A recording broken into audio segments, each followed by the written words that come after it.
Hello friends, good evening and welcome PNG trader. Friends, ये video मैं specially mutual fund के लिए बना रहा हूँ। म्यूचुअल फंड सही है, ये आपने स्लोगन पढ़ा होगा नीचे, और mutual fund market to subject risk ये भी पढ़ा होगा। ठीक है, तो जिनको फ्रेंड्स इन्वेस्टिंग, जिनको स्टॉक मार्केट से डर लगता है, जिनको ट्रेडिंग से डर लगता है, trading is highly riskable, highly profitable.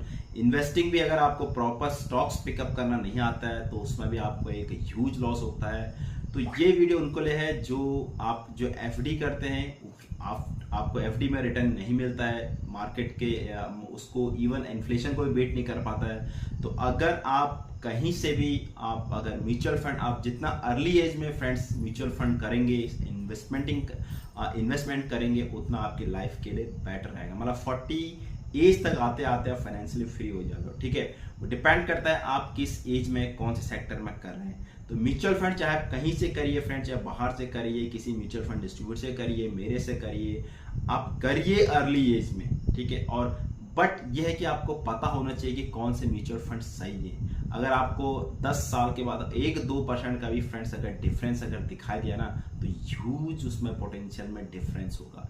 चक्रवृद्धि ब्याज, कंपाउंडिंग इंटरेस्ट लगता है फ्रेंड्स इसमें, तो उस चीज में आपको थोड़ा सा पता होना चाहिए। ठीक है, आप अगर अपने तरफ से अगर सर्च करते हो, चाहे ग्रो मस्ट करते हो या किसके थ्रू करते हो, ठीक है, उसमें अगर आपने सिंपल देखा कि हाँ भाई ये रिटर्न ये अच्छा दे, तो उसके इंटरनल बहुत सारे फैक्टर्स होते हैं फ्रेंड, जैसे स्टॉक्स में होते हैं, इसमें भी बहुत सारे म्यूचुअल फंड, ये कौन सा म्यूचुअल फंड लेना है, आपको लार्ज कैप लेना है, मिड कैप लेना है, स्मॉल कैप लेना है, ठीक है, कॉन्ट्रा लेना है, अल्ट्रा लेना है, उसके अंदर फिर बहुत सारे उसके रेशियोज रहने हैं, ट्रायनर रेशियो, शॉर्टिनर रेशियो, अल्फा क्या है, बीटा क्या है।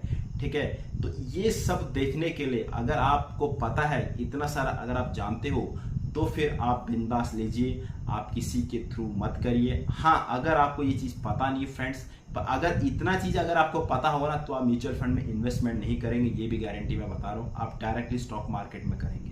अगर आपको अगर इन चीजों का पता नहीं, आप किसी का डायरेक्ट ऐसे आप ले रहे हैं, ठीक है, तो फिर आप फिर गलत कर रहे हैं। आप किसी के म्यूचुअल फंड इन्वेस्टर के थ्रू जाइए, डिस्ट्रीब्यूटर के थ्रू जाइए, वो आपको आपके फंड को अच्छी जगह लगाएगा, ठीक, अच्छे स्टॉक, अच्छे म्यूचुअल फंड हाउस में लगाएगा, आपको रिटर्न उनसे बेहतर देगा जो आपको डायरेक्ट देते हैं फ्रेंड्स। ठीक है, तो बस रिक्वेस्ट आपसे ये है, आप इन्वेस्टमेंट करिए, टाइमली करिए, जितना अर्ली एज में वॉरेन बफेट के रूल को फॉलो कर लिए, जितना अर्ली हो सकेगा उतना आप इन्वेस्टिंग करिए फ्रेंड्स। ठीक है, और नॉलेज है, अगर आपको नॉलेज रखते हो, इतना ब्रॉडर नॉलेज रखते हो, आप इन्वेस्टमेंट अपना स्टॉक्स में करते हो, अच्छे अच्छे क्वालिटी के स्टॉक्स करिए, आप निफ्टी के स्टॉक्स में करिए।